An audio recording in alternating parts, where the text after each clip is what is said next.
Walong senyales na masamang tao ka pero hindi mo napapansin.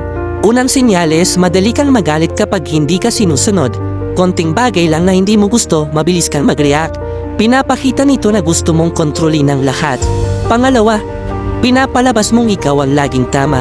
Hindi mo tinatanggap ang opinyon ng iba at feeling mo lagi silang mali. Pangatlo, lagi mong ginagamit ang salitang para sa ikabubuti natin bilang palusot kapag gusto mong ipilit ang nais mo. Ginagamit mo ang linya na ito upang magmukhang mabuti ang hangarin mo. Pang-apat, gumagamit ka ng silent treatment.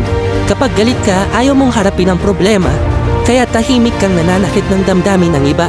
Pang-lima, mahilig kang mag-backstab o magkalat ng chismis. Lihim kang nagsasabi ng masama tungkol sa iba, pero nagpapanggap kang mabait sa harap nila. Pang-anim, gumagamit ka ng salita para manira ng loob ng iba. Minsan simpleng biro lang, pero alam mong nakakasakit ito sa kanila. Pang-pito, pinabaliwala mo ang maliliit na mali mo. Iniisip mong hindi big deal ang panloloko, pagsisinungaling, basta hindi ka nang huli. Pang-walo, laging ikaw ang bida sa kwento, kahit hindi tungkol sa iyo ang usapan.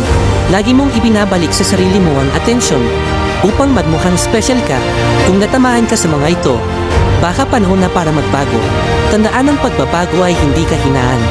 Ito ang tunay na lakas.